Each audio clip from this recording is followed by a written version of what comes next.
देखिए, पीटीआई की और इमरान खान की तरजीह कभी भी सैलाब नहीं रही। जब बड़ी तेज़ी के साथ और बहुत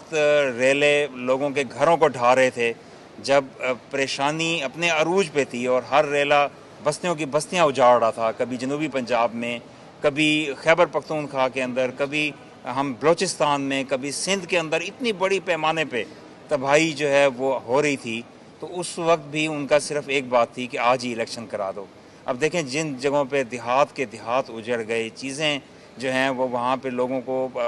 एक इंतहाई तकलीफ़ और परेशानी से गुजर रहे हैं, और उस वक्त वो इलेक्शन का मुतालबा लेके निकले हुए हैं। इलेक्शन इंतज़ार कर सकता है, बल्कि उसका तो असल वक्त ही अक्टूबर में होना है, तो वो तो अपने वक्त से पहले का मुतालबा कर रहे हैं। बहरहाल मैं समझता हूँ कि हमने उनकी तरफ तवज्जो किए बगैर हमें उन लॉन्ग मार्चों से और चीज़ों से सरोकार नहीं है। हम अपने एक मुस्बत एक्टिविटी में हैं, और हम इंशाअल्लाह सैलाब की तरफ वज़ीर आज़म की भी, सूबाई हुकूमत की भी, और हमारी भी, और हमारे प्राइवेट सेक्टर की भी तवज्जो इंशाअल्लाह कम नहीं होगी। बहुत ज़्यादा संजीदगी इख्तियार कर रही है, और ये इसी सिलसिले की कड़ी है कि जो कल आपने देखा कि एक फ़ोन कॉल भी ट्रेस हुई जिसमें हथियारों की बात की जा रही थी, जिसमें तो ये अगर आप ताना बाना मिलाएं तो ये चीज़ें मिलती नज़र आती हैं, और उसके ऊपर बहुत संजीदगी से हुकूमत देख रही है। और इंशाअल्लाह हुकूमत का फ़र्ज़ है अवाम के जान और माल का तहफ़्फ़ुज़, और हमें अल्लाह सुब्हान व तआला से बड़ी उम्मीद है कि अल्लाह के करम से और बुज़ुर्गों के सदक़े और हज़ूर नबी करीम सल्लल्लाहु अलैहि वसल्लम के सदक़े अल्लाह ताला हमें अपनी अमान में रखेंगे और इस मुल्क को